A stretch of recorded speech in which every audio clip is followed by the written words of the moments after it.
So thank you so much for a, shall be, to put it mildly, disturbing and scary talk. And thank you so much for being so brutally honest. Let me start by asking you, I read your book, and you spoke about fear. And that initially when you started tweeting and speaking, there was fear. And you said one of the most interesting things you said in the book was how you gradually overcame that fear. And overcoming that fear was really important for you to achieve your freedom. So can you talk a little bit about that process? मैं इसे हिंदी में बोलना चाहता हूँ। हाँ जी। अभी computer science के एक स्टूडेंट अगम हैं, उन्होंने मुझसे यही सवाल पूछा था। मैं बहुत ही डरपोक लड़का था।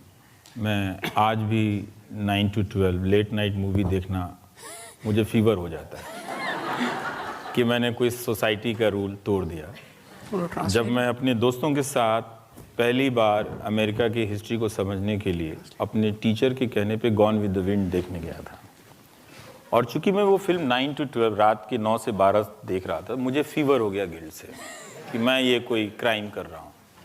तो मैं इस तरह का एक डरपोक लड़का था, और जब इस तरह का अटैक हुआ तो अभी तो मैं काफ़ी मोटा हो गया हूँ, लेकिन तब मैं थोड़ा कमज़ोर भी था।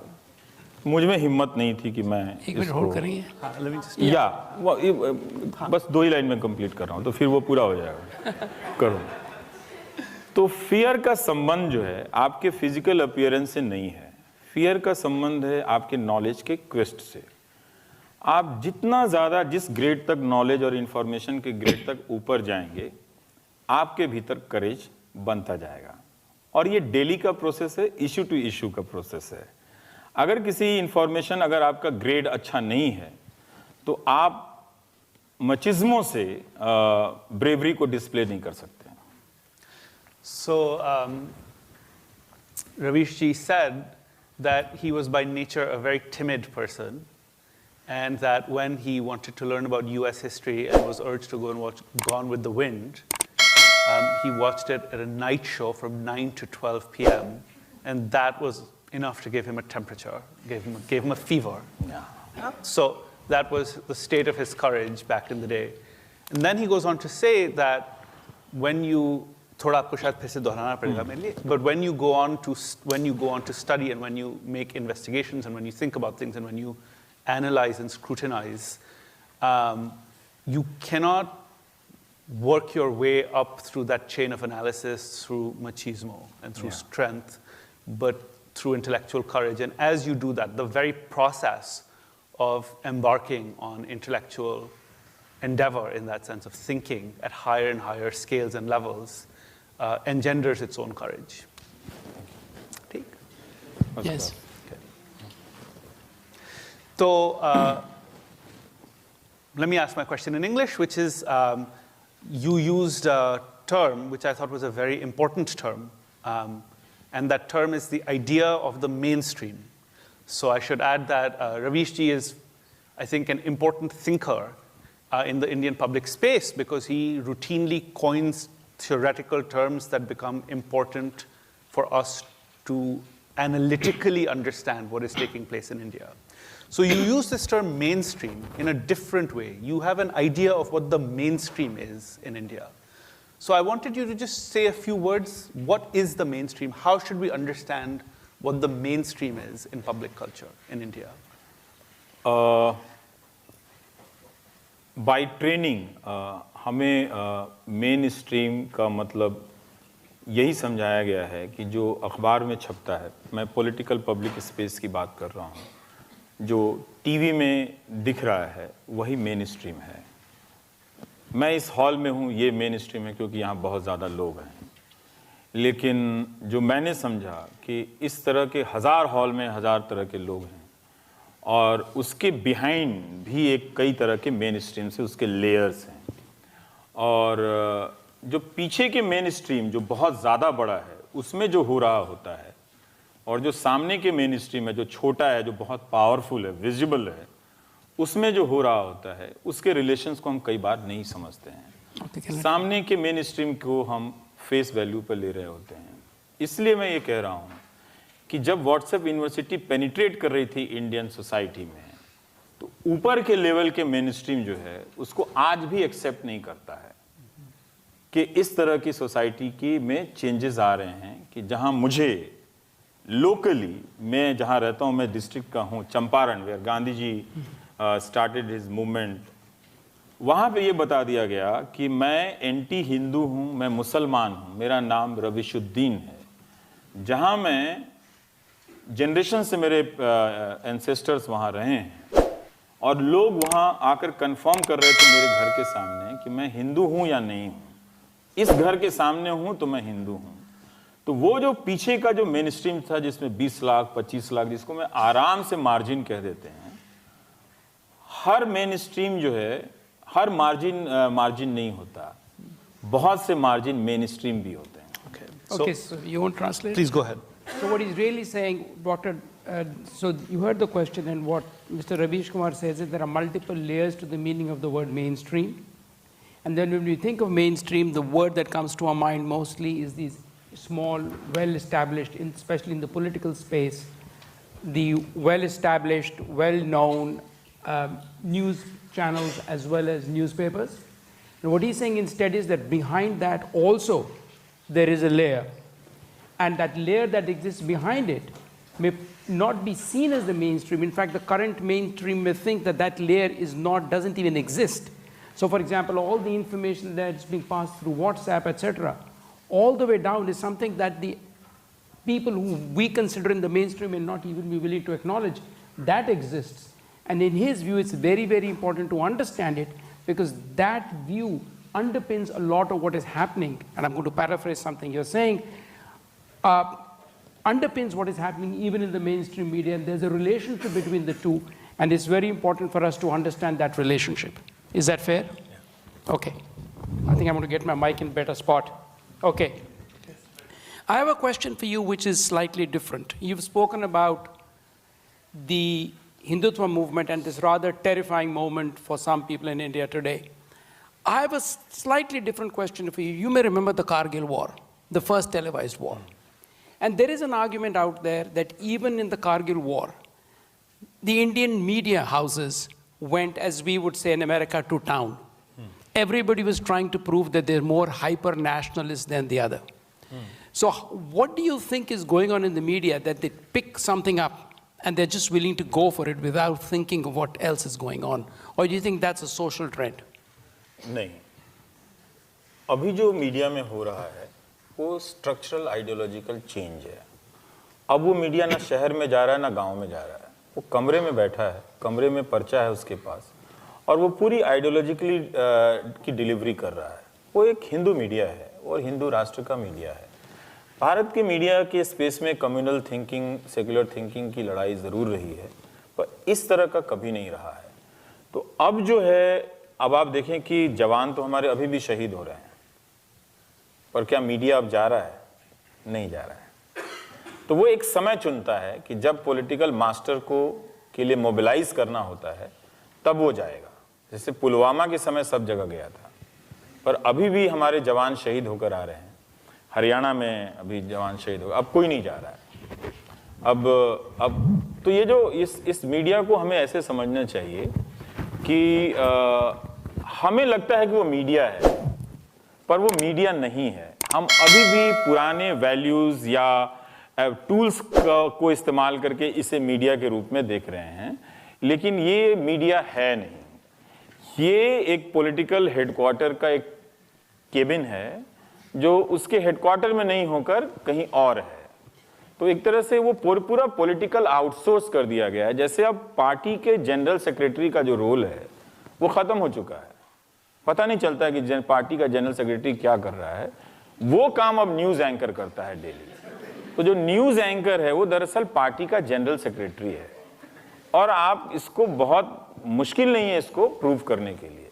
तो हम अब उस मीडिया में हैं कि जो, जैसे मैं कहता हूं पब्लिक के बारे में कि ये नई जनता है जो जनता नहीं है, तो उसी तरह से ये नई मीडिया है, नया मीडिया है जो मीडिया नहीं है।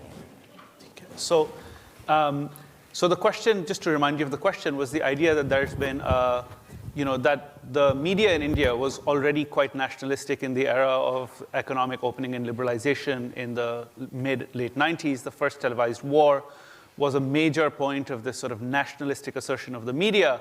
So has there really not been something in the media that reflects the trends that we have seen? And to that, Ravishji actually argues strongly against that and makes the case that the media has fundamentally and systemically transformed in the very recent past, 5 saal in the last. Yes, after 2014. After 2014, there's been and this is not a joke because I have a specific question on this very point that I'll come to in a second. But after 2014, there's been a rapid mass transformation of the media itself, so that the media no longer goes out to report stories from towns and villages. Rather, it is confined to rooms. And what the media does is determined from the space of rooms. And so, in a sense, we think of the media as a free press in India, but these older ideas have been displaced. They're not analytically useful to think about what the media is. The media is no longer the media because, in a sense, the purpose or the work of the party general secretary of political parties is now conducted by news anchors, whereas party general secretaries themselves have become completely irrelevant and unknown figures in the last 5 years. So there's been a sort of melding of these two domains in really powerful ways. एक line, चूंकि सवाल बहुत interesting है, कारगिल के समय media nationalistic था, anti Muslim नहीं था और ना प्रो हिंदू था. इस वक्त मीडिया जो है उसका जवानों से कोई लेना देना नहीं है. जब जवान 1 रैंक 1 पेंशन के लिए जंतर मंतर पर प्रोटेस्ट कर रहे थे और उनके बैचेस फाड़ दिए गए, तब वो मीडिया नहीं गया. तो वो मीडिया चूज करता है. लेकिन अब का मीडिया जो कहता है नेशनलिस्ट है, लेकिन वो दरअसल एंटी मुस्लिम मीडिया है. So the media in the mid-90s or late 90s was rightly regarded as a nationalist media, but it was not an anti-Muslim media. The media now in India is objectively an anti-Muslim media. So Indian soldiers, for instance, are still being killed. There are still wars, constant fighting. So there are the deaths of soldiers, but these are not covered by the media in the same way that they used to be because it is not politically opportune. And when it becomes politically opportune, these killings get hyped up. But when it is not politically opportune, they do not. So when retired Indian soldiers agitated for equal pensions according to rank, which was a big agitation, and they were violently manhandled by the police and other people so that even their badges were ripped off, the media did not cover these sorts of events. And therefore, it is wrong to think of this as an older nationalist media. It is a new entity. Yeah. So one more concept that you have used that I think is probably an absolutely fundamental concept is the concept of this WhatsApp university. And some of us, I think, still think of this with a sense of amusement, but I sense that you are very serious in thinking of this as a university. So I want you to say something about what really is the WhatsApp university, and a little more broadly also, what is the role of technology, in particular communications technology, in shaping the politics of our period? Thank you for giving me an opportunity to explain this. हम सब ने different layers की inequality को recognize किया है. Economic inequality and malnutrition, and on inequality on the basis of health, inequality on the basis of access to water, air, clean air and everything. पर हमने कभी भी knowledge inequality को recognize नहीं किया. इंडिया का वास्ट हिस्सा जो है अब वो यूनिवर्सिटी लेस हिस्सा है. बिल्डिंग्स हैं यूनिवर्सिटीज़ की, मगर वहाँ उसमें प्रोफेसर नहीं हैं, लेक्चरर नहीं हैं. स्टूडेंट्स हैं, 10,000 लड़कियां पढ़ती हैं एक कॉलेज में, लेकिन टीचर 4 हैं. तो एक यूनिवर्सिटी लेस एजुकेशन सिस्टम में पढ़ रहे हैं. व्हाट्सएप यूनिवर्सिटी क्यों मैं इसको कहता हूं कि उनके नॉलेज का सोर्स खत्म हो गया. नॉलेज नहीं मिला पर हंगर था. तो जब व्हाट्सएप यूनिवर्सिटी ने मीम के जरिए पहली बार नेहरू के बारे में बताया, पहली बार मेरे बारे में बताया या किसी के बारे में बताया, बहुत बड़ी संख्या में लोगों ने यकीन किया. और उसका स्केल और स्पीड इतना ज्यादा है, हम सोच भी नहीं सकते हैं, हमारे बस की भी बात नहीं है कि ना ही हम उन सारे डेटा को इस तरह से, जैसे ये मैंने ट्विटर का ट्रेंड किया, मैंने तो इसमें कई हजार जमा किए हैं, हमने तो आपको 5 दिखाए हैं या 10 दिखाए हैं। तो ये एक नॉलेज इनइक्वालिटी बनी। दिल्ली यूनिवर्सिटी का मैं आपको एग्जामिनेशन देता हूं, जो बेस्ट यूनिवर्सिटी मानी जाती है, उसमें जब एग्जामिनेशन होता है तो सबके हाथ में चैंपियन गाइड होता है, और चैंपियन गाइड की तरह ही सारे यूनिवर्सिटी से जो स्टूडेंट्स वो गाइड बुक पढ़ के पास होते हैं। और गाइड बुक्स की जो टाइपोग्राफी उसको कहें, जो टाइप किया जाता है क्वेश्चन आंसर का, वो जो स्टाइल है वही स्टाइल व्हाट्सएप का है। तो एक तरह से जो कॉग्निटिव कॉन्टिन्यूटी थी उन लोगों में जो नॉलेज इनइक्वालिटी के एकदम बॉटम पे थे, और व्हाट्सएप यूनिवर्सिटी के जरिए जब उनको पहुंचा, they thought this is the information, they thought that this is the knowledge, and they grabbed it. Is everybody okay? So what essentially Mr. Ravish Kumar is saying, that we've spoken of health inequalities, income inequalities, but there's deep knowledge inequalities in India. And there are many, many universities where there are thousands of students, but there are no teachers. And when students enter these universities, they're actually hungry for knowledge. They want to learn. And what they do is they end up learning through this memes and WhatsApp. And the reason for that is that the way WhatsApp is structured, at least the memes he's referring to, are essentially replicas of something called champion guides, or, you know, in our words, cliff notes. So in other words, instead of studying, what you do is you read cliff notes. So in most, even in Delhi University, when people are taking classes, they are reading champion guides. When I was growing up, I think there was a different guide. I'm sorry, I date myself, right? But now Champion is the new company, Progress. So Champion Guides is the one that is generating these, what we could call cliff notes. And people read those. And WhatsApp is trying, the way it's set up, it reflects exactly the format and the typography that is used in Champion Guides. So people look at these and say, aha, this must be knowledge. And he says, and this is happening so fast that we have no idea as to the impact of this.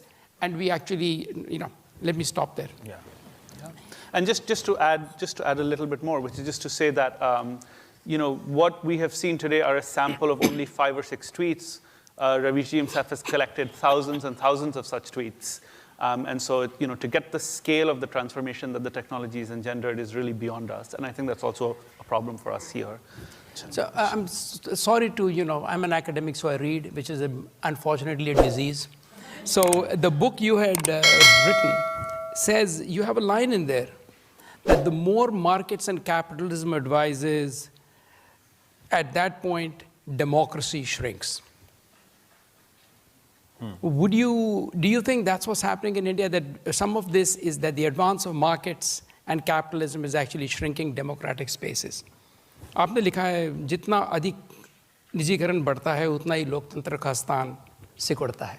बिल्कुल, क्योंकि आप India के private sector की हालत देख लीजिए, आप इन्फोसिस और विप्रो की हालत मत देखिए, वैसे उनकी भी आप देख सकते हैं, बहुत अच्छी नहीं है, लेकिन जो कॉन्ट्रैक्ट सिस्टम बना उसमें लोगों को एक तरह से जो डीह्यूमनाइजेशन का जो प्रोसेस था वो बहुत फास्ट हुआ, उनके पास कोई राइट्स नहीं थे, वो उस आदत में और टाइम की कमी के कारण भी उनका एक डेमोक्रेटिक इंटरेक्शन कम होता गया।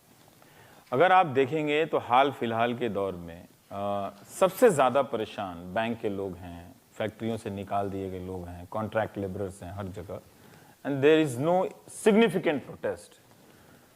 किसान ज़रूर कर गए। तो उस हिसाब से हमने ये लिखा था कि ये एक तरह से राइटलेस लोगों की एक जमात पैदा की गई है, और आप प्रोटेस्ट नहीं कर सकते हैं। अगर आप प्रोटेस्ट करेंगे अब तो कंपनी आपको निकाल देगी कि आप किसी मार्च में गए थे। तो इस तरह की बहुत सारी चीज़ें हुई हैं। तो मैं लेकिन थियोरिस्ट नहीं हूँ, तो हो सकता है कि मैंने चूक की हो, लेकिन मैं जर्नलिस्ट हूँ, ये लोगों से मिलने और प्रोसेस को देखने के बाद ही ये बात लिखी है। Yeah. So just to offer you a quick summation of that, which is, और ये just एक दोहरान, ये प्रोसेस कब शुरू हुई आपके लिए? ये अब आप देखिए कि हमारे बिफोर लिबरलाइजेशन के पहले के जो प्रोटेस्ट हैं, हाँ, उनका स्केल देखिए और उनके भीतर का जो ग्रिट जो होता है वो देखिए, और आफ्टर लिबरलाइजेशन के 10 साल बाद, मतलब जब हम 2004-5 की तरफ हिट कर रहे थे, तब आप देख लीजिए कि किस तरह से ये प्रोसेस ख़त्म होता चला गया है। तो अब कोई ऐसा नहीं है जो किसानों से सिंपैथी रखता है। हम जानते हैं कि 2 लाख किसान या 1 लाख किसान सुसाइड किए। इस साल इंडिया में सुप्रीम कोर्ट का डेटा है, 1 जनवरी से लेके जून 31 तक 24,000 रेप्स हुए हैं माइनर के।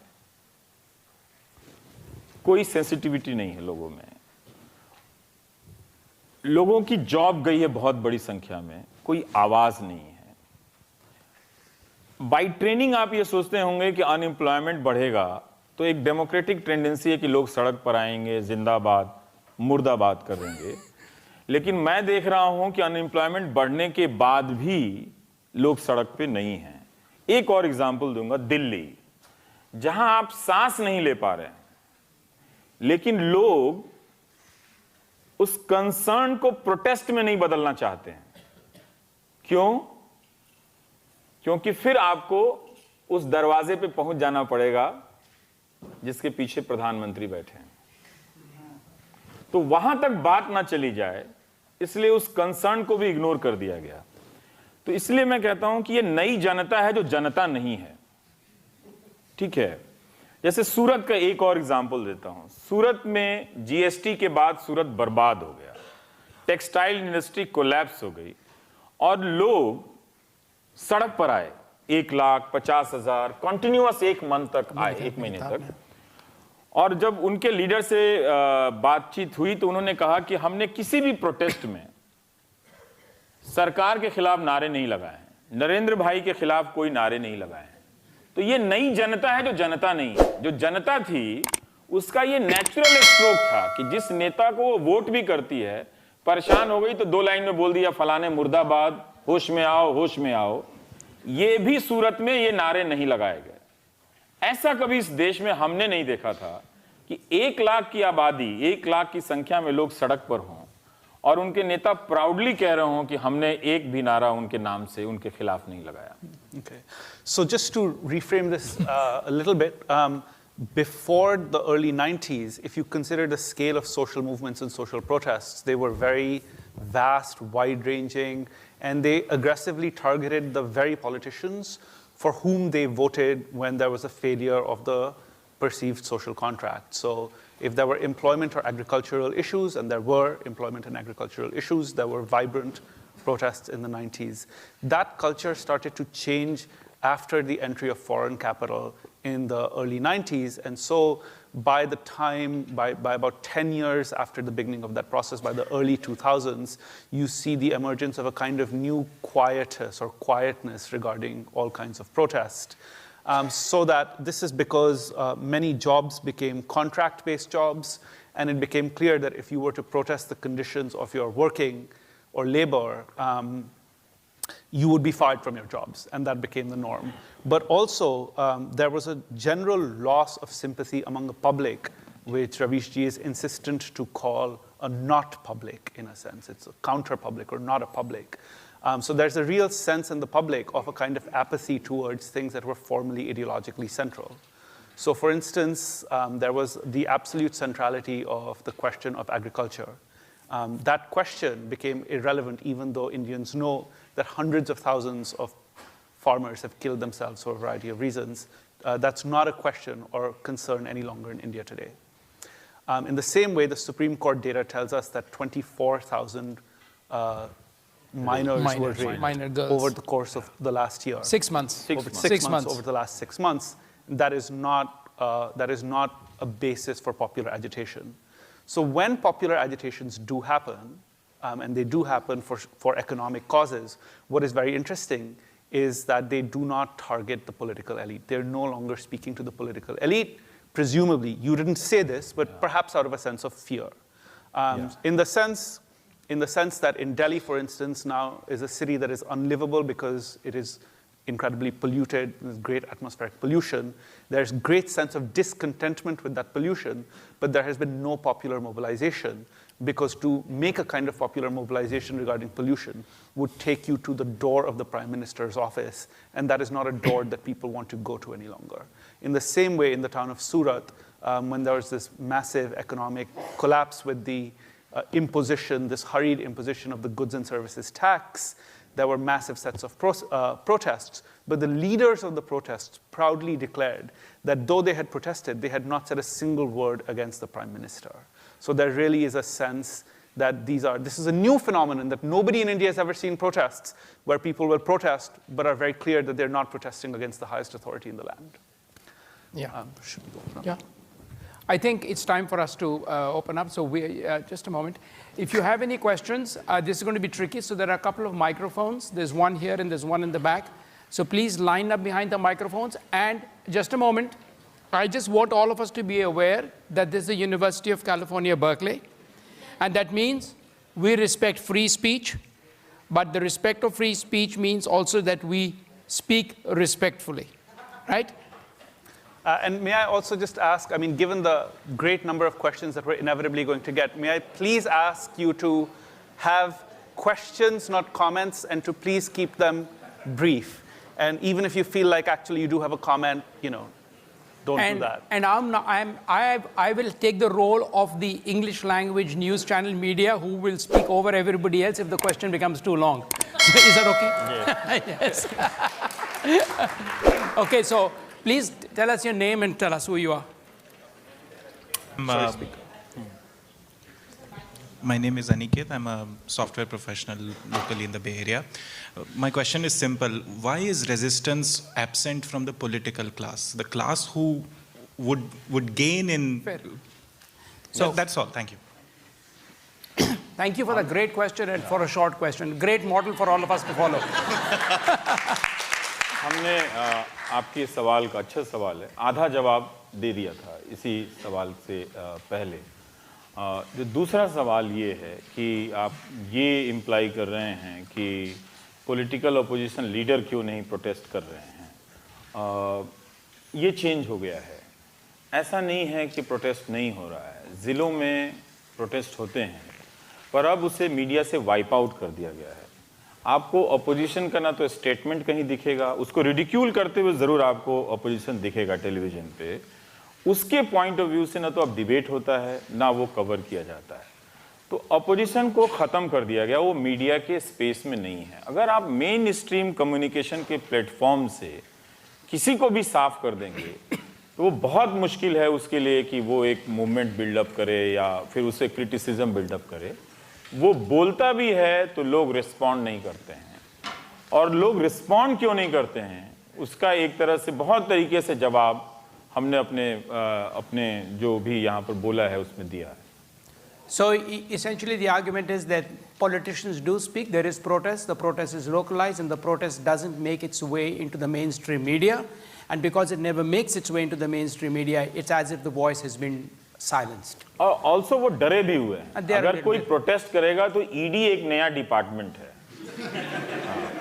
right? जिसका मैंडेट ऑपोजिशन के घर जाकर, प्रोटेस्ट के वक्त, इलेक्शन के घर जाकर पेपर सर्च करना है। So he says that they're also scared because the Enforcement Directorate, also known as the ED, will actually go to their houses and raid them for tax fraud. Yeah. Hi, thanks a lot for the great talk. Name? I'm Raz Dwivedi. I'm a graduate student in the ECS department here.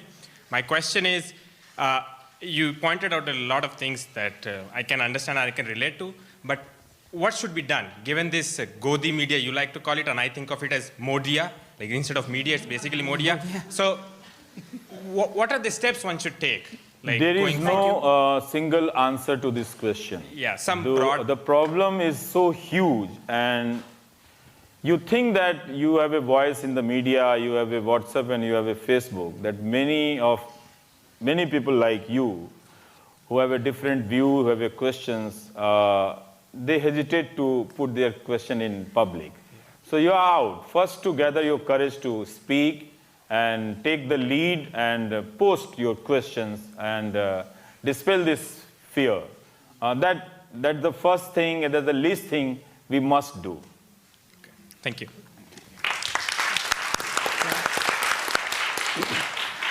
Hi, I'm Dhaval Shah. I'm Haas MBA alumni. And my question was about, so when we say media, right, there are many channels, right? And before 2014 also there were media and channels, and some people used to believe that, I'm an independent here, but some people used to believe that Congress also controls a lot of media. So how come there are no media channels that put the correct picture, right, for all the topics that you're talking about? And what are your thoughts on a better solution for Kashmir? What would be a better solution? Thank you. Two questions. No. For better solution of Kashmir, put me in the job of Home Minister. उसके लिए आपको इतिहास सीखना पड़ेगा. Yes. जितनी आसानी से आपने ये कह दिया कि 2014 के पहले कांग्रेस मीडिया थी, ये बात सही नहीं है. कंट्रोल के स्तर पर एक पॉलिटिकल पार्टी या टॉप लीडर या गवर्नमेंट ऑफ द डे को लेकर जरूर सिंपैथी रही है, लेकिन फिर भी मीडिया फेयरली इंडिपेंडेंट था. और हम कभी बहुत आसानी से इमरजेंसी से इसकी तुलना कर देते हैं जो आज इंडिया में हो रहा है, वो भी सही नहीं है. ज़रूर इमरजेंसी के दौरान क्रैकडाउन हुआ था, लेकिन बहुत जल्दी मीडिया उससे बाहर भी आया. वो लड़ा. एक रामनाथ गोयंका थे जो लड़ रहे थे, उसको लीड कर रहे थे. अब तो कोई नहीं है. हुजूर हिंद की खिदमत में सब पेश हुए जा रहे हैं. तो और उस वक्त के जितने भी अपोजिशन के स्टॉलवर्ड्स को आप जानते हैं, चाहे आडवाणी जी हों, चाहे अटल बिहारी वाजपेयी जी हों, चाहे लोहिया हों या जेपी हों या और भी जो अरुण जेटली हों, ये सब, इन सब को मीडिया में स्पेस था. वो उसी वक्त का मीडिया इमरजेंसी के समय इन सब को हीरो भी बना रहा था या उससे पब्लिक स्पेस में ये अपना स्पेस बना रहे थे. ये दूसरा दौर है. यहां 99% ब्लॉकेड है. अगर आप ये कैटेगरी इस्तेमाल करते हैं तो एक बार सोचिए कि क्या वाकई में कांग्रेस वर्सेस बीजेपी मीडिया है, क्या कहां है. दूसरी बात यह है कि स्ट्रक्चर मीडिया का खत्म कर दिया गया है. अब जो टीवी हाउस है उसमें रिपोर्टिंग बंद है. 5 हमारे जैसे एंकर हैं, मैं भी उसी सिस्टम का एक पार्ट हूं, एक रिफ्लेक्शन हूं. इन 5 लोगों को मैनेज करना बहुत आसान है. दिवाली पार्टी में बुला लीजिए, है ना, मुझे मत बुलाइए. अगर मैं किसी और को मैक्सेस से मिल गया होता तो उनके साथ एक तस्वीर तो आ गई होती ना. हाँ, मेरे लिए तो एक कांग्रेचुलेशन भी नहीं आया. तो मैं इंपॉर्टेंट आदमी हूं. तो हाँ, प्रधानमंत्री ने मुझे बधाई नहीं दी और अच्छा किया उन्होंने बधाई नहीं दी. जो काम आप मन से नहीं कर सकते हैं, करने में डर लगता है, वो नहीं करना चाहिए.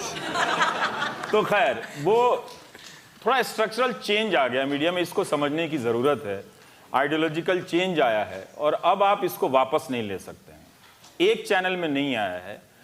आप 2-3 चैनल को देख रहे हैं, या हम भी बात कर रहे हैं तो ऐसा लग रहा है कि हम 2-3 चैनल की बात कर रहे हैं, पर आपको कोई अंदाज़ा नहीं है कि करोड़ों लोगों तक पहुंचने वाले हिंदी अखबार में क्या हो रहा है.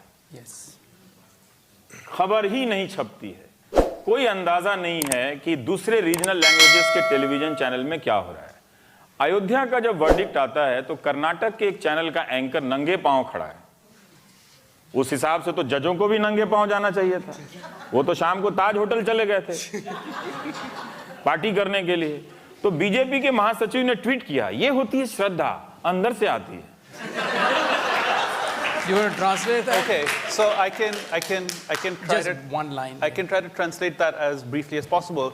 It is incorrect to think that the media now is the same as the media was before 2014, that the media used to obey the Congress party and now it simply has shifted its allegiance to the BJP. That is not the case.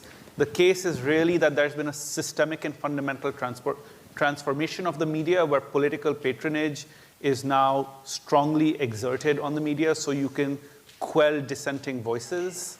And that there has been a kind of Hinduization of tone and tenor. And the most important transformations have really happened in the Hindi language newspaper media, which actually has the greatest reach outside the cities and which people do not study and do not pay attention to, and where news reporting has essentially ended. And just one other thing which was self-critical, it is that most of the media houses are merely nothing more than anchors, Yeah. right? True. There are 4 or 5 anchors and you can Yeah. control a small house much more easily than you can otherwise. इसलिए अब घोटाले की खबर कभी आएगी नहीं. That's why you'll never hear news of a scam. Yes. Hi, my name is Akhilesh. I'm a graduate student here. My question is that in a constitution where Article 124 defines sedition against the interest of government, how do you differentiate between sedition and dissent? Because what Sadi Pragya did, that was sedition. Okay. Sedition और decent में हम कैसे फ़र्क करें जब ये sedition के cases लगा How do you distinguish sedition and dissent? We can do a difference. We can understand the difference between sedition and dissent. My personal belief is that there should be no sedition law. नहीं होना. अंग्रेजों का दिया हुआ. सरकार से सवाल करना इससे बड़ी देशभक्ति कुछ नहीं हो सकती. एक सिटीजन जब एक गवर्नमेंट के सामने खड़ा होता है ना, तो इतने बड़े एम्पायर के साथ वो एक तरह से निहत्था होता है, अकेला होता है, ज़्यादा इनसिक्योर होता है. और वहाँ जब खड़ा होकर वो सवाल कर दे तो प्रोटेक्शन गवर्नमेंट को नहीं मिलना चाहिए, सिटीजन को मिलना चाहिए. इसीलिए सेडिशन का जो लॉ है अगर लगाना है तो उस मंत्री पे लगा दीजिए जिससे सवाल पूछा गया और जो जवाब नहीं दे रहा है. और जिसने सवाल पूछा है उसको कम से कम सरकार को 1000 रुपया इनाम के तौर पर देना चाहिए. क्यों? क्योंकि आपने सवाल पूछकर इस डेमोक्रेसी में कंट्रीब्यूट किया है. तो there should be a contribution money or prize for every citizen who asks questions. Okay. Okay. Thank you. So, Mr. Ravish Kumar is against the sedition law. He thinks there should be no such thing, and in fact, he says in a democracy, the right to question, especially the right of a citizen to question, stand alone and face the wrath of the government, the might of the government, and ask a question should be honored. And name question. Hello everyone, I'm Chetan Burande. I'm a software professional here. Thanks for a great talk, Ravish ji. The question is, with the electoral bond system and the continuous increase in the money power of political parties, particularly the reigning government, so if they keep increasing their money power, how difficult will it be for everyone to go and raise questions? Because against money power, it's the ultimate power, as everyone says. आपका सवाल बहुत अच्छा है और ज़रूरी सवाल है, अच्छा से ज़्यादा. अगर आप डेटा देखें तो जब से ये एक ट्रांसपेरेंसी के नाम पर एक इलेक्टोरल बॉन्ड का नियम आया है, इसने बहुत ज़्यादा इम्बैलेंस क्रिएट किया है. और अपोजिशन पार्टी के अकाउंट तो चेक हो जाते हैं, लेकिन रूलिंग पार्टी अपना ही हिसाब किताब देने में टाइम को फॉलो भी नहीं करती है. तो अगर आप उस बैलेंस को देखें तो कोई मैच नहीं है. तो अब अपोजिशन के पास ना तो मीडिया है, पैसा नहीं है और मोरल करेज भी नहीं है. ये भी बात सही है. तीनों चीज़ नहीं है तो ये एक मुश्किल है. जैसे बंगाल का जब चुनाव हो रहा था लोकसभा में, बंगाल वाले हिस्से में, तो अचानक कोई 400 करोड़ रुपए वहाँ के इलेक्टोरल बॉन्ड से कोई खरीदता है और वो सब एक तरफ जाता है. ठीक, तो अब आप इसको नहीं जान सकते हैं. ये कानून एक दिन एक पार्टी का राज तो कायम कर देगा, लेकिन देश का लोकतंत्र खत्म कर देगा. Okay, so the argument essentially is that the electoral bonds, right, that money power favors the ruling party, and the government of India introduced something called the electoral bonds, and according to recent estimates, the BJP got 95% of the electoral bonds, and what Mr. Ravish Kumar is saying is those bonds can be used actually to, this money power will actually stifle democracy in the long run. Yes, after you. मेरा नाम कुशल है and अपने ज़िंदगी दिमाग और दिल का सही यूज़ करने के लिए थैंक यू, शुक्रिया. बहुत छोटा सा सवाल है, अगर गांधी आज जिंदा होते वो मोदी और शाह से कैसे डील करते हैं? और मैं इसलिए पूछ रहा हूँ क्योंकि मैं अग्री करता हूँ कि सवाल पूछना चाहिए, पर मेरे ख्याल से ऑलरेडी इतना लेट हो चुके हैं कि जब तक सवाल पूछते पूछते टाइम बदलेगा, बचेगा नहीं कुछ ठीक करने के लिए. Okay. So the question really is that if Gandhi was alive today, what would he have asked the governing ruling party today, especially Mr. Modi and Mr. Shah? बढ़िया क्रिएटिव सवाल है आपका. मैं आपको हर रोज देखता हूँ, yes, सीख रहा हूँ. अमित शाह और नरेंद्र मोदी गांधी को फेस ही नहीं कर पाते.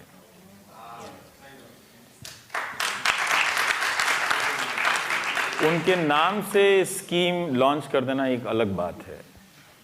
गांधी को फेस करने के लिए आपका मोरल फाउंडेशन थोड़ा स्ट्रांग होना चाहिए। मुझे नहीं लगता कि ये लोग फेस कर पाते, और गांधी होते आज के दिन में वही करते जो उन्होंने अपनी हत्या से पहले के 1 साल में किया था।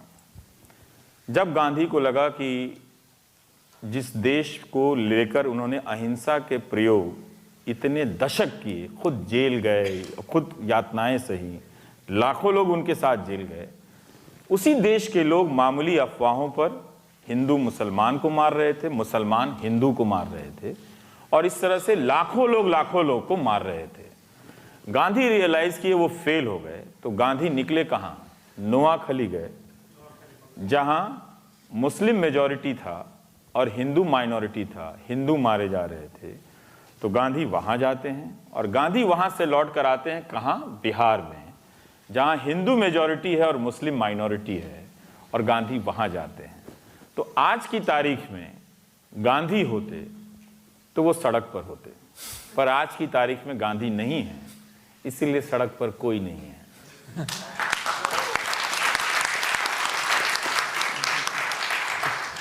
So just a quick summation, which is that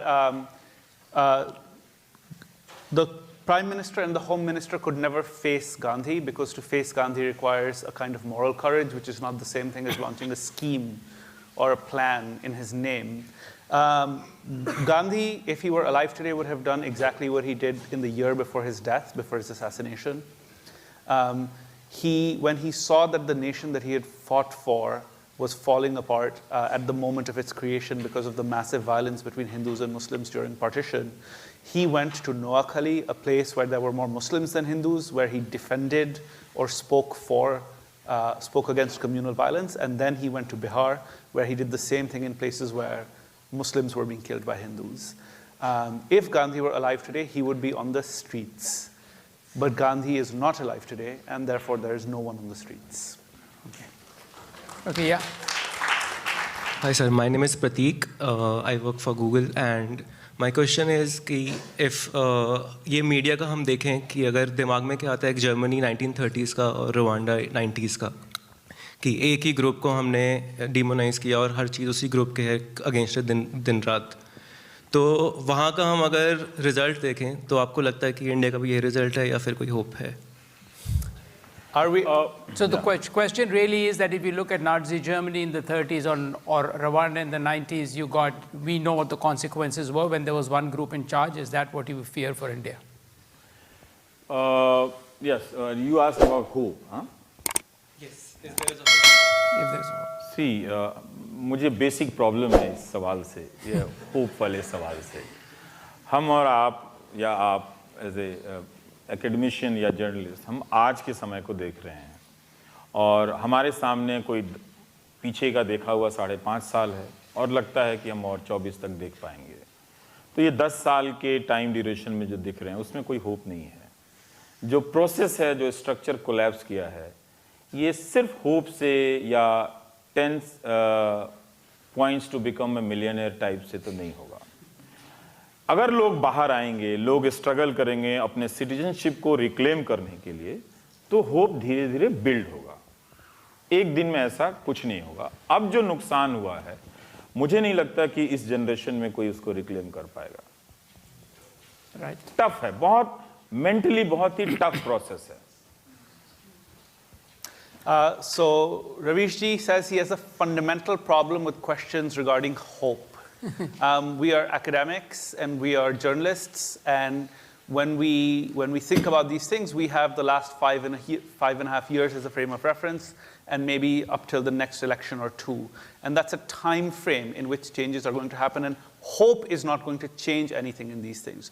On the other hand, if people actually exercise their rights as citizens, and they do so publicly, then hope will build, and that will in turn drive more such action. Yes. Hello, Shayantan Mitra here, PhD student here.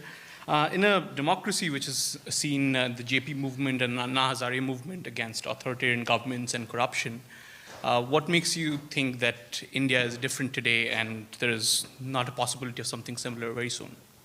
Thank you. I would answer in one line.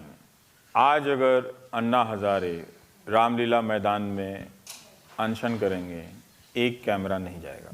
He says if the so bottom line is if Mr. Anna Hazare was going to fast today at Ramlila ground, not a single TV camera would go.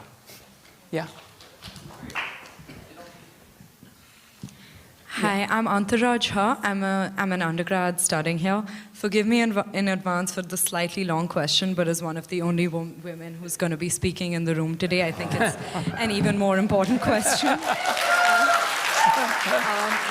So Gandhiji, let's step back a little bit from the question of Hindu nationalism, but Gandhiji was known to be a patriarch, a misogynist, spoke out against menstruation being a disgusting thing that women are afflicted with, and is now documented to be what would be considered today a sexual harasser.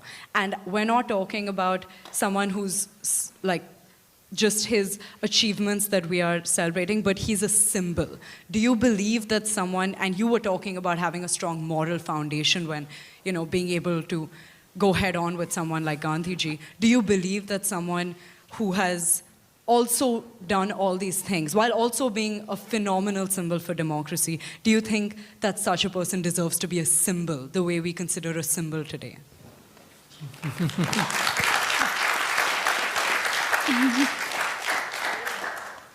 Ambedkar को भी गांधी जी से दलित rights को लेकर fundamental problems थे, और गांधी जी की जो वहाँ पर थिंकिंग थी वो फंडामेंटली प्रॉब्लमेटिक भी थी.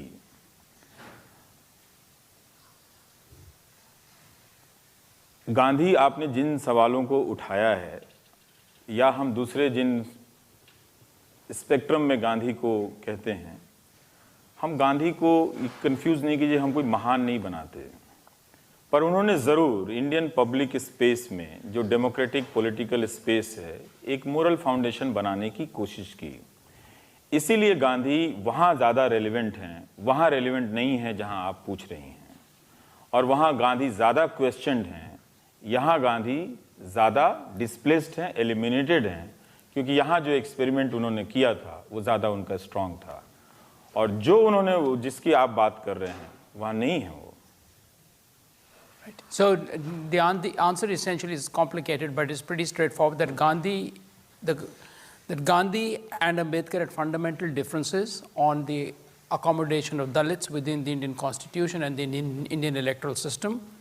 And if I will paraphrase Mr. Ravish Kumar saying, what he's really trying to say is that if you're looking for the moral foundation for Dalit politics, you don't look to Gandhi. But if you're looking to the moral foundations where you're dealing with a very specific problem, such as a Hindu-Muslim conflict, that's where you go look to Gandhi. He never called Gandhi Mahan or great. All he said was that Gandhi has provided a moral foundation for dealing with a particular problem, that even now he doesn't believe that Gandhi has the same kind of recognition in the Dalit problem as well. Forget about the issue of, gender, right? He does not have that kind of moral authority in that sphere as well. And thank you. May I just add to this exactly just a part of this. So there's no, there are many ways in which Gandhi would be considered a problematic figure, and perhaps those are correct. And certainly in the case of, for instance, the question of the Dalit rights movement, the movement of lower caste people, Gandhi was, from a current perspective, is objectively wrong. Nevertheless, we are not particularly concerned with Gandhi in terms of those particular aspects of his thinking. What we're really interested in this particular argument, Ravishji's argument, is the idea that he created a kind of moral foundation for a public culture in India. That foundation has now been completely eliminated. And so the question really is the question of preserving or dealing or trying to reconstruct the foundation of a democratic India, which Gandhi is integral in creating, and which is now gone. Yeah. Yes, please. Yeah. Good evening. I am Sabyasachi Basu. I am a, should I? Okay. So I am a PhD in CS at UC Santa Cruz. So you spoke about the lack of protests. Now, my question is, as someone in an age where protests of all kinds are being extremely demonized, what are your thoughts on protests, obstruction of justice, and violent protests? Okay. So what are basically आपको protests are violent demonized. protest का Violent protests versus, you know, what is your, because there are protests are demonized because there are violent protests against the system. violent protest की जगह As है an क्या? example, right now there's an extreme demonization of the protests happening in JNU, and there are Yes, many okay, aspects that you will perhaps not agree with. But Right. Yeah. ये कहीं से impression नहीं जाना चाहिए कि मेरे पास सभी सवाल के जवाब हैं। मेरे पास सभी सवाल के जवाब नहीं है, तभी मैं सवाल पूछता हूँ। पर आपकी ये बात सही है कि जिस तरह से जेएनयू के प्रोटेस्ट को डिमोनाइज किया गया है, उसका एक सिंबॉलिक मतलब है। वहीं से कुछ लोग आवाज़ उठाते हैं। किसी अगर आप यूनिवर्सिटी को देखें तो उसके वो एक सिंबल है। जेएनयू को लेकर व्हाट्सएप यूनिवर्सिटी ने जो बैकग्राउंड तैयार किया है, जिसके बारे में हम नहीं जानते हैं। गांव-गांव में जब 2016 की घटना हो रही थी तो गांव-गांव में मार्च निकल रहे थे जेएनयू के खिलाफ। एक यूनिवर्सिटी के खिलाफ हिंदुस्तान के इतिहास में या दुनिया के इतिहास में किसी भी देश में एक यूनिवर्सिटी के खिलाफ इतना पब्लिक प्रोटेस्ट सो कॉल्ड एक पॉलिटिकल पार्टी के जरिए ऑर्गेनाइज नहीं किया गया था। टारगेट जेएनयू था, उसको कम्युनिस्ट बनाया गया, वहां की लड़कियों को अय्याश बताया गया, कॉन्डोम की संख्या गिनी गई, ये सारा कुछ गिना गया वहां पे। तो वो तो एक जेएनयू को डिमोनाइज किया जाता है, लेकिन बाकी जो दूसरे और प्रोटेस्ट हो रहे हैं उनको भी डिमोनाइज किया जाता है। जैसे अगर आप इस वक्त दो तरह से, या तो आप इग्नोर कर दीजिए और या फिर इनसे कहिए कि ये टैक्स के पैसे से खा रहे। एक नया आर्गुमेंट आया है कि जैसे टैक्स के पैसे का जो एक्सचेकर जो है उसका हिसाब सिर्फ न्यूज एंकर के पास है, करेक्ट, और किसी के पास नहीं। ये उसी आइडियोलॉजिकल सिस्टम का पार्ट है कि जहां भी प्रोटेस्ट की संभावना है उसको क्रश करना है। और अगर आप जेएनयू को लेकर पब्लिक के माइंड में अचीव कर लेते हैं, जो मैं मानता हूं कि उन्होंने कर लिया है, तो आप बहुत कुछ अचीव कर लेते हैं अपने हिसाब से। इस बार लेकिन एक थोड़ा चेंज देखा मैंने कि जब हमने अपने प्रोग्राम में दिखाया कि जेएनयू के 40% स्टूडेंट वाकई में गरीब हैं, तो पहली बार मैंने देखा कि मुझे कम से कम 200-300 भारत के बाहर के लोगों ने कहा कि क्या आप उन स्टूडेंट्स का कांटेक्ट दे सकते हैं, हम उनको स्पॉन्सर करना चाहते हैं। ये एक चेंज मैंने देखा है। लेकिन जेएनयू को इस तरह से, जेएनयू का प्रोटेस्ट अलग तरीके से डिमोनाइज किया जाता है, बाकी प्रोटेस्ट का तो कहीं कोई चर्चा नहीं है। होते हैं प्रोटेस्ट। ये बहुत एक अच्छी बात है कि इसी वक्त आज के तारीख में देहरादून में कोई 1300 लड़के या 3000 लड़के आयुर्वेदिक मेडिकल कॉलेज के फी हाई के प्रोटेस्ट में बैठे हैं 45 डेज से, और डेली वो मार्च करते हैं, डेली वो स्लोगनेरिंग करते हैं, पुलिस से लाठी खाते हैं। और वो क्या है, स्लेवरी का बेस्ट एग्जाम्पल है वो। देखिए किस तरह से 4th ईयर में फीस बढ़ाई गई 80,000 टू 2,15,000, लेकिन बैलेंस जो है 80 माइनस 2,15,000 वो फर्स्ट ईयर से भी लिया गया आपसे, सेकेंड ईयर से भी लिया जा रहा है और थर्ड ईयर से भी लिया जा रहा है। दुनिया में कहीं आपने ऐसा सुना है? नहीं सुना है। तो इसीलिए अलग अलग छोटी छोटी जगहों पर जनता तो प्रोटेस्ट कर रही है, मीडिया उस इनजस्टिस को एम्प्लीफाई नहीं कर रहा है। So you don't see the kind of injustices being done. That's why many people ask कि आपको मोदी सरकार में कुछ भी पॉजिटिव नहीं दिखता है। Yeah. So I think he began by saying that he doesn't have the answer to all of the questions. And on that, I'd just like to digress that we don't even have time for all of the questions. In fact, we have time for only 2 more questions. Maybe one now. One now. So, you know, so there'll be chance to have an informal conversation. But the point is to say that, you know, there are now protests taking place in the Jawaharlal Nehru University, which is the flagship Indian educational institution, higher educational institution. And those protests are being covered extensively because WhatsApp University targets them, right? And it targets them by claiming that the women who study at JNU are of loose morals, and all of these techniques and dirty tricks are sort of used to target these people. So in this particular environment, JNU is being specially targeted because it needs to be crushed because it is seen as a hotbed of dissent. But there are lots of smaller protests all over the country.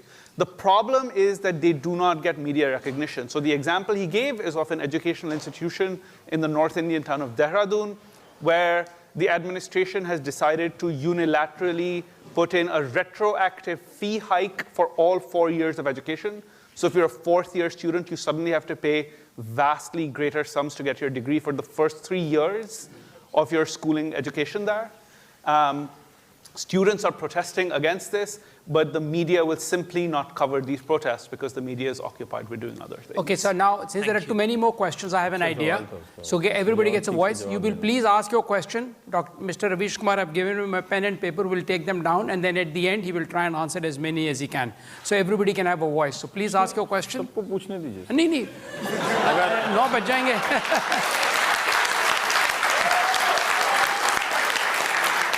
मुझे कोई इतराज नहीं है, 9 बज जाएंगे. नहीं, वो कोई hall से अगर नहीं बुकिंग नहीं है अगर तो नहीं, बस वो आपके ट्रांसलेटर की क्षमता की बात है. नहीं, क्षमता तो बहुत है. keep my answer shorter so that okay, no, so सवाल पूछ लेते हैं ये करके. हाँ, बहुत ज़्यादा सवाल भूल जाते हैं क्योंकि कुछ लोग केमिस्ट्री का भी पूछ दे रहे हैं. Okay, so hi, I'm Shan Memon, and I'm a filmmaker. So my question to you, sir, is regarding the fear and the threat which is created by the current ruling party of India, and which has also reached to the Supreme Court, which is very alarming. So how do you deal with that fear, the threat, and what is your suggestion for the people who want to fight back? Okay, we'll answer ये क्या करके. Let's take 3 or 4 questions. Yes, please. Next, why don't you finish that line first, and no more after that. The last 4. Right. Yeah. Hi. So. My question is, you have been quite outspoken lately about the biases and opinions of NRIs, maybe rightly so. Not all of us can process and scrutinize all the information out there, and yet the obligation to form opinions and make decisions is pushed on us all the time. My question is that being a prominent figure in the business of the dissemination of the truth, which is starting to look more like truth through a lens, how can an NRI so far away from Indian political immersion try to identify truth from propaganda? Who do we trust anymore? Who do we trust? NRIs. Who do we trust? Next question. नहीं, तो पूछ नहीं जरा. Thanks. नहीं, 3-4 लिख लेते हैं ना. Okay. सबको मौका. Yes. नमस्ते सर, मेरा नाम मुदित है. मैं इंडिया में आगरा से हूँ. मेरा शहर बजरंग दल और RSS का एक बहुत बड़ा गढ़ है.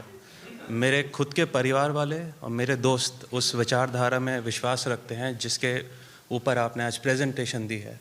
जब भी पॉलिटिक्स पे बात होती है, झगड़ा होता है. मैं अपने घर के बड़ों से, जिनकी मैं इज्जत करता हूँ, जिनसे प्यार करता हूँ, उनको ये कैसे समझाऊँ कि वो गलत हैं. मैं यहाँ आधी दुनिया दूर बैठकर आपको या आप जैसे बुद्धिजीवियों को कैसे सपोर्ट करूँ, ये मेरा प्रश्न है. या you want to answer? One more, ask question please. Hi sir, मेरा नाम भूपेश है और मैं यहाँ पे सॉफ्टवेयर प्रोफेशनल हूँ. मेरा क्वेश्चन आरक्षण को लेकर है, रिजर्वेशन जो बहुत हॉटली डिबेटेड है. ये आ गया केमिस्ट्री का क्वेश्चन. हम आज की जनरेशन को क्यों नहीं समझा पाते कि रिजर्वेशन का इंडिया के पहले 30-40 साल में सोशल इनइक्वालिटी को ख़त्म करने में बहुत बड़ा रोल रहा है, और वो इसको सिर्फ अपनी IIT और IIM की सीट के लेंस से देखते हैं. एट द सेम टाइम हम 70s और 80s के नेताओं को ये क्यों नहीं समझा पाते कि समय के साथ स्कीम्स बदलनी चाहिए और समय के साथ उनको अडेप्ट होना चाहिए आज की ज़रूरतों में. Thank you. यहाँ दे देते हैं. आपसे शुरू कर लेते हैं छोटे में. Okay, thank you. बहुत अच्छी बात कही. हम लोगों ने इस देश में 70 साल में आरक्षण तो है ना, और कभी पूरी तरह से लागू नहीं हुआ. हाँ, अभी तो सेक्रेटरी भी कोई है कि नहीं है पता नहीं है. लेकिन इसके बाद भी ये एक अकेला ऐसा एफर्मेटिव एक्शन था जितने इतनी तेज गति से सोसाइटी के उस हिस्से को सामने ले आया, कपड़े छोड़िए, जिसके पास चलने की सड़क नहीं थी. तो जितनी तेज गति से ये पॉलिसी लेकर आया, हम इसकी खूबियां नहीं बता पाए। और एक चला कि ये हमारे हक पर या किसी के जिनको नहीं मिला है उनके हक पर ये हमला है। अब आप कह रहे हैं कि क्या इस पर दूसरा व्यू लिया जा सकता है? क्या हालात बदल गए हैं? कल या परसों पंजाब में किसी दलित की मजदूर को जलाकर मार दिया गया, है ना। यही दिल्ली से दूर एक दलित लड़का जब शादी करता है तो हेलमेट में जाता है, पुलिस की सिक्योरिटी में जाता है। गुजरात में अगर आप मूंछ रख लें और घोड़ी पर चढ़ जाएं तो उतार दिया जाता है। मुझे लगता है कि पहले हमें वो डील करना चाहिए। So the question was on reservations, and should there be reservations? And what he's saying is that the social inequalities that prompted reservations still exist, and it's very important for us to deal with those social inequalities before we can even think about reimagining reservations. और ये atrocities are being done by the same generation which you and me belong to, right? Not done by the ancestors and all that. एक इनका सवाल NRI, बहुत परेशान हूं मैं NRI से बहुत ज्यादा। आप में से जो लोग भी अमेरिका आए, यहां पर आपके पास कुछ नहीं था, पर इसका सिस्टम था। तो उस सिस्टम के दम पर आप जीरो से लेकर मिलियनेयर बने, बिलियनेयर भी बने। अब आप वो फंड कलेक्ट करके भारत में भेज रहे हैं कि ऐसी पॉलिटिक्स हो जहां ऐसा सिस्टम ना बने। और आपके पास इंफॉर्मेशन कैसे पहुंचेगा जब मीडिया ही नहीं है, जब इंफॉर्मेशन सीकिंग गैदरिंग की आर्मी खत्म हो गई है तो आप जानेंगे नहीं। इसीलिए आप हमेशा एक समोसा, एक पेस्ट्री और एक गुलाब जामुन देकर स्टेडियम में बुलाए जाएंगे, नारे लगाएंगे। ये तीन चीज ना मिले तो किसी स्टेडियम में मत जाइए, चाहे नेता कोई भी आए। तो इसीलिए ये एक बड़ी समस्या हो गई है कि एनआरआई की आबादी बहुत बड़ी है, वो इन्फ्लुएंसियर हैं, लोग समझते हैं, पर आपके पास इंफॉर्मेशन नहीं है। लेकिन इतना जरूर वफादारी अपने मुल्क से कीजिए कि यहां पर जो चीज नहीं है और जिसके कारण आपने इतनी तरक्की की है, वही दुआ कीजिए कि भारत में भी हो। अगर यहां पर नेशनल रजिस्टर लागू हो गया एनआरसी और यह कहा जाने लगा कि आप सब बाहर जाएं, आपकी लॉयल्टी इसकी जगह के लिए नहीं है, तो फिर यहां आप खुद से डिमांड कीजिए, क्योंकि आप वहां पर असम में और आप पूरे भारत में ये एक बेकार चीज, सनक भरी चीजें आप डिमांड कर रहे हैं। इसलिए अगर एनआरसी हो तो सिर्फ भारत में नहीं, पूरी दुनिया में हो, और सबसे पहले इधर अमेरिका में हो जहां वो स्टेडियम में है। कौन सा है? टेक्सास में हो, सॉरी टेक्सास। हाँ, अब टेक्सास नाम भूल गया, स्टेडियम ही याद रहता है मुझे। तो फिर जहां वो स्टेडियम है। और फर्स्ट क्वेश्चन का आंसर है कि हाँ, कर दीजिए दोनों का। I would just, so this is I think a very important statement. Ravish ji expresses his profound vexation and annoyance with non-resident Indians, right? Who came to this country with nothing and used its systems of democracy and equality to become very rich, to become millionaires and billionaires, and then use that very money to actually, in the absence of information from India, to fund and contribute to anti-democratic initiatives in India itself.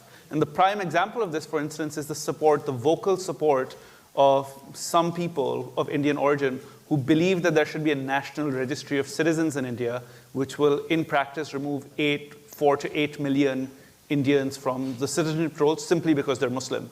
And he only asks that if such a registry to root out disloyal non-Indians is to be imposed, it should be imposed all over the globe, and first in America, so that we non-resident Indians can be deported to our own home country.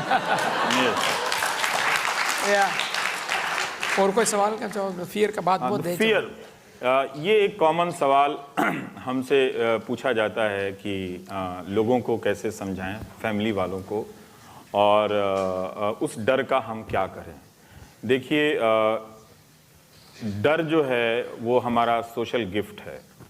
हमारे पिताजी आपको डर gift में देते हैं, आपके भाई आपको डर गिफ्ट में देते हैं, आपके दोस्त आपको डर के गिफ्ट में देते हैं। जब मैं यहाँ लैंड किया तो गूगल के ही एक एम्प्लॉय मिले, और उन्होंने मिलते के साथ मुझसे पहला सवाल यही किया कि हम कहीं कोने में मिले थे, सीढ़ी के कोने में, अरे आप यहाँ हैं, तो मुझसे आपसे एक सवाल पूछना है कि मेरे माँ बाप बोलने नहीं देते हैं, कहते चुप रहो मत बोलो।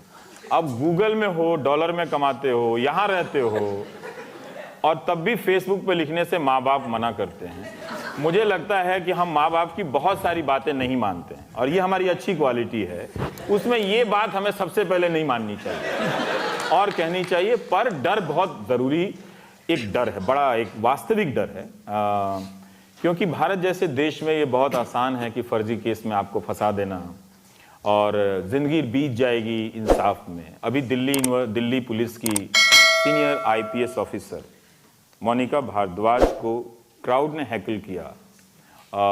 मैं और शब्द नहीं यूज़ कर रहा हूँ, अब्यूज़ या मोलेस्टेशन, क्योंकि उन्होंने खुद नहीं कहा ये बात, और वो अपनी तरफ से उस क्राउड को के बारे में FIR नहीं करा सकी कोर्ट के प्रेमाइस में। मुझे नहीं लगता कि अमेरिका होता तो इतनी आसानी से ये बात कोई एक्सेप्ट कर लेता, कोई इंस्टीट्यूशन। पर IPS ऑफिसर अपने को हैकल करने वाले लॉयर्स के खिलाफ FIR दर्ज नहीं करा सकी, तो ये हमें डर का कारण बनाता है। इसीलिए हमें पॉलिटिकल लॉयल्टी या डिसलॉयल्टी की जगह एक बेटर, परफेक्ट और कॉन्टिन्यूटी वाले सिस्टम का डिमांड करना चाहिए, जिसका बेनिफिट यहाँ आने वाले इंडियंस को मिला, पाकिस्तान के लोगों को मिला, बांग्लादेश, फिलीपींस, हर जगह के लोगों को मिला।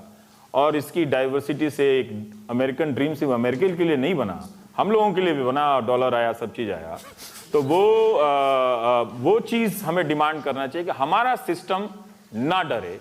लेकिन जब सिस्टम डर जाता है ना, जहां एक बेल की सुनवाई में जज कमरे बदलने लगते हैं, नहीं ये आप वो सुन लेंगे, वो सुन लेंगे, वो सुन लेंगे, तो फिर आम आदमी डर जाता है, स्वाभाविक है। तो इसलिए लेकिन धीरे धीरे, स्टेज बाय स्टेज, जरूरी नहीं है कि वीर बहादुर बन के 6th फ्लोर से कूद जाए, कोई बात नहीं। 2-4 गेंद छूट जाए छोड़ दीजिए, लेकिन क्रीज पर टिके रहिए, पूछते रहिए, धीरे धीरे डर खत्म होगा। So the way to get rid of fear is to do it slowly, and there's a long, and he says fear is part of a social contract, and it's very important that we get rid of fear, and that we get rid of fear extremely slowly. And the most important, the final thing which I think he said, which is important, is that we live in a society where it's not only the common person who fears, but even senior police officers or senior government officers find themselves in situations where they fear the system. Right? And I think that's the problem, that the system itself fears it. The system fears itself. There are elements of the system. But that doesn't mean one should give up. Yes? You might have answered this question earlier. No, we are done? Okay, sorry. No. Okay, you can ask your question and there will be no answers. No, I'm sorry. My head will be guillotined. I'm in fear of Punita, so...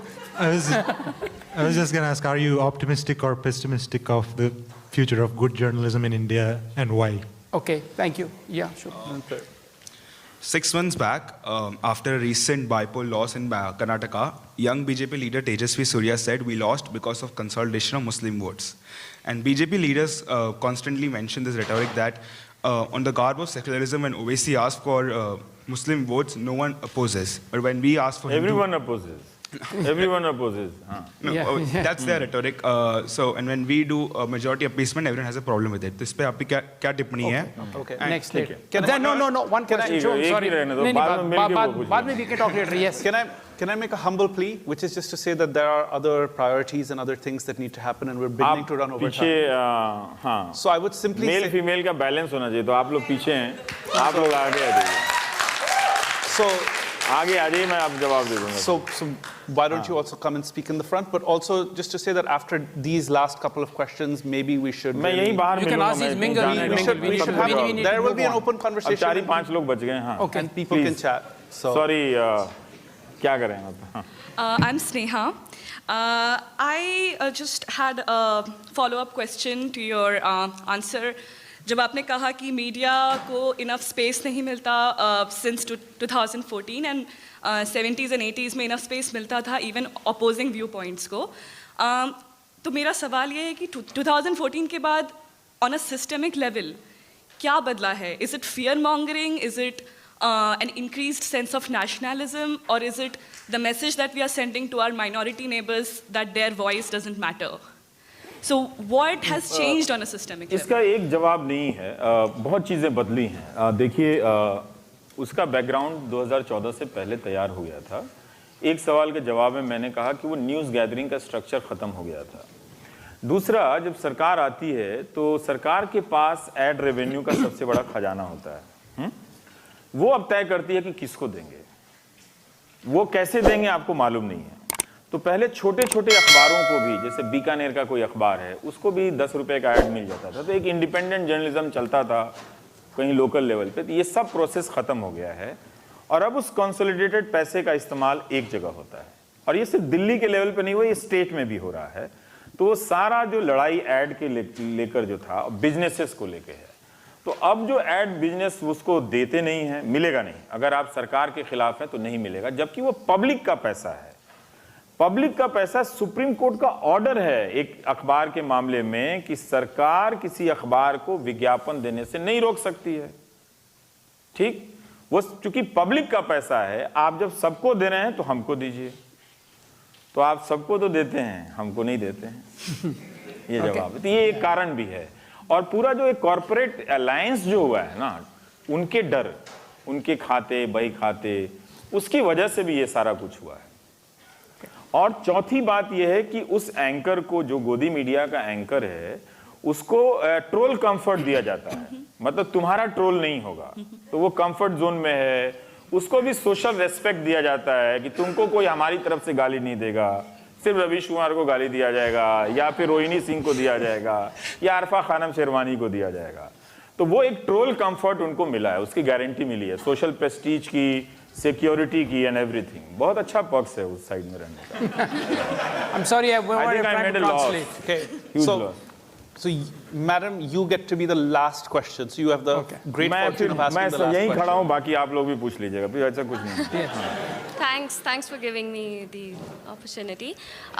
Very briefly, I wanted to get your thoughts on Assam NRC and its coverage in the media. I'm currently working on a documentary on the subject, and how the coverage is affecting the narrative in regards to the Hindu-Muslim debate in India.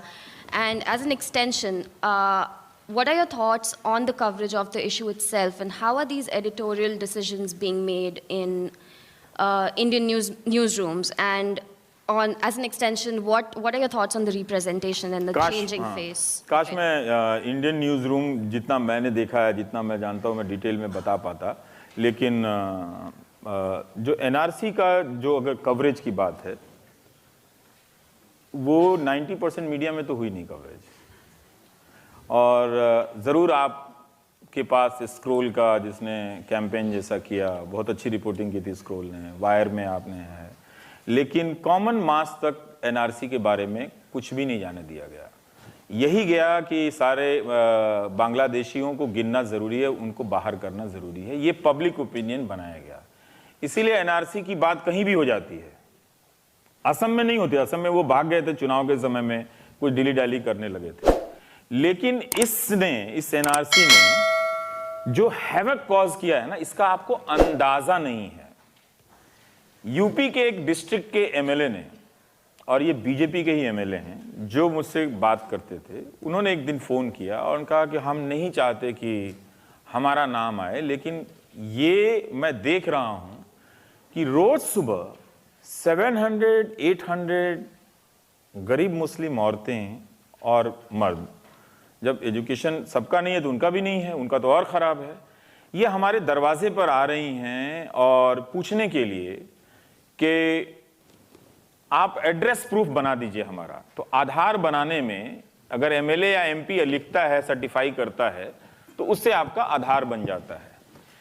मेरा बचपन का दोस्त जो cycle से हम साथ गए थे, वो कुछ दिन फ़ोन करता है लगातार, और मैं कई बार बहुत परेशान रहता हूं तो फ़ोन नहीं उठाता, क्योंकि मेरा इतना क्लोज फ्रेंड है कि just to take him for granted कि नहीं उठाता हूं। तो 4 दिन 5 दिन का फ़ोन उठाया, मैंने कहा कि क्या है, इतना क्यों चेस कर रहे हो, तुम मैसेज कर देते। तो वो मेरे ही स्टेट का है और he is a journalist also. तो उसने पूछा कि ये एनआरसी का तुमको पता है क्या क्या डॉक्यूमेंट चाहिए? तुमको क्या करना है? बोला नहीं बहुत ज़्यादा पैनिक हो गया है, माँ बहुत परेशान है। मेरे पिताजी का नाम जो है गवर्नमेंट जॉब में मोहम्मद नहीं है, लेकिन मेरा स्कूल मेट है, लेकिन हमने तो अपने नाम से अपने से स्कूल में मोहम्मद लिख दिया था। पर क्या उससे रिजेक्ट हो जाएगा हम लोगों का? जो दिल्ली में रहता है, जो मेरा दोस्त है, तो इस एनआरसी ने एक कम्युनिटी को जितना डराया है वो आप रिपोर्टिंग के जरिए नहीं जानती। अगर आपके सोशल कॉन्टैक्ट्स हैं तो आपको पता चल जाएगा। और अगर आपको इसमें मजा आ रहा है कि किसी 15 करोड़ लोगों को हमने ये हालत कर दी है, तो फिर हम आपसे क्या बात करें? I think we stop there and translate that. Yeah, and so my final translation would just be that this system, this scheme, the so-called National Register of Citizens, has caused absolute misery and devastation on a very large number of people, not only who live in Assam, but Muslims elsewhere in the country, who are deeply worried and petrified that their legal status to remain in the country as citizens, which they've been citizens for many, many decades, or forever since the beginning, is coming under serious challenge and scrutiny. Because there is no reporting about this, you will not know of this until you have personal contacts. But it is very evident to people who do have personal contacts that there's a massive fear, terror, agitation, and desperation amongst Muslims who face this National Registry of Citizens. एक line जरूर बोलिए कि mass level पे जो collectorate officers होते हैं, तहसीलदार होते हैं, जिनके पास कुछ लैंड रिकॉर्ड्स होता है, ये बताने के लिए कि यही हैं, बहुत बड़ी संख्या में लोग जा रहे हैं और अपने डॉक्यूमेंट प्रिपेयर करने में लगे हुए हैं, और उसमें बहुत सारी रिश्वतबाजियां भी चल रही हैं. Okay, and so this has also caused a massive problem in terms of local land registry organizations and government offices, where people are scrambling to establish their legal status and establish a chain of documentation and paperwork. So there's these mass gatherings at such places, which also has placed a huge burden on the people who have to do this sort of fruitless and previously unnecessary work, and also placed huge corruption demands on them. So led to huge upsurge in local corruption, which again targets the poorest, the hardest. Thank you. Can I just ask for Ravish Kumar ji for being such a frank, honest, inspiring, and important person to have in our midst at this very interesting and crucial time. So please join me first in thanking Ravish Kumar.